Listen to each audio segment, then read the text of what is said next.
Bournemouth won, West Ham won, football is back. I've been dreading the season starting, to be fair, a little bit since the summer of 0 transfers coming in and a lot going out.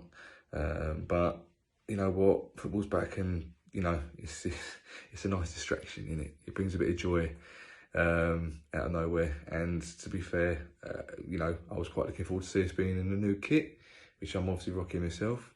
So yeah, it was nice to have football back, and that's something to look forward to. And I was dreading us being terrible, the game being awful, players not, you know, being the same as they were last season at times, especially with no Declan Rice anymore. But you know what? It was totally a surprise to me how we started the game. Bournemouth have also got a new manager, new players, new ethos apparently. So I was thinking, how are they going to play against us? And we played really well, really well. I was quite impressed with our passing at times, how intense we were, chased after the ball a lot. We just seemed at it, and way more than I thought it would be. Just quick couple of mentions of players. Souček was back to his best. I thought he was fantastic today. Didn't hardly put a foot wrong. Does exactly what he used to do in his first time for us, which is defend really well and get forward really well. You know, causes them to hit the post, us to hit the post in the first half. Just all round brilliant game from him. Emerson as well. I think Emerson's been, you know, fantastic for us since the you know, the European final.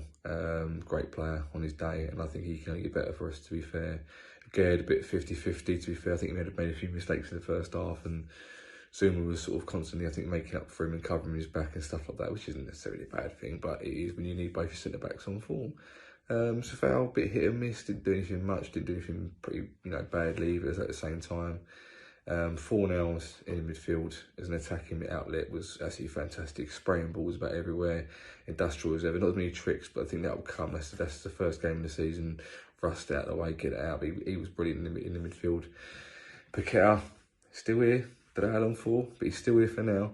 And I think as long as he's here, he's going to get his head down and try his best for us, which you can only respect. Of course he wants to go Man City. It's, you know, Guardiola, much better manager. You know, sort of, it's a golden opportunity to go to a triple winning team, Champions League football, you name it, he's got it. And to be honest with you, if we can get 90 million for him, personally I'm up for selling him, providing we can get an adequate replacement, which I don't really think we will, so maybe it's best to just keep hold of him, I don't know. But for what it's worth, he didn't chuck his toys out the pram like a certain other player has done recently, a certain left back who I won't mention in a minute, but he's been, you know, really class and professional, and I think I can only respect that.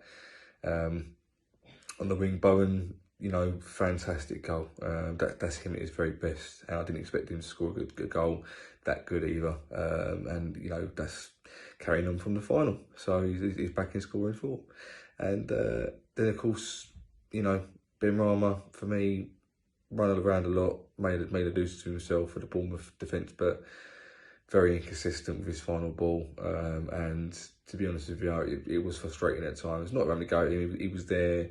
He played his art out, played well, got his head down, done the right stuff, but he's lacking something when he needs to really make a decision. I think that's going to hold him back as a player overall. See what the future holds for him. Antonio, I don't know if anyone saw it, there was a moment in the first half where he was taking it around about 4 or 5 Bournemouth players, got his head up and then smacked the ball, crossfield ball, practically on one side of the pitch to the other, straight to Ben Rama's feet, who controlled it brilliantly. That's Antonio at his absolute best. You just don't see it that often. That happens once, and then maybe he'll make a mistake the next time he gets the ball. But overall, he played well today, and he's ran his socks off like normal. So overall, players done their best. They've done their bit. Unfortunately for me, David Moyes is still a dinosaur, because yeah, okay, we played well the first half. I'm not faulting that at all. But as soon as you went 1-0 up, I think me and the majority of West Ham fans knew what was coming. There's a half an hour of game left to play, and he's parking the bus, inviting pressure on. And after a while, you can just predict it's coming. And I wasn't at all surprised. David just went, oh, they scored. They've done what I was expecting them to do. Don't really know what Areola was doing.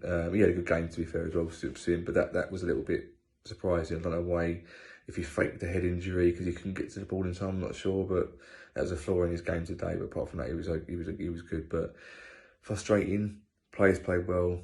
I think for an away game, you can never really shake your head at a point taken. But for me, it's 2 points dropped and classic Moyes, really. So, unfortunately, didn't get a good result, but I'm happy with the performance, with the players. Not happy with Moyes' performance, obviously. So, roll on Chelsea. Come on, you irons.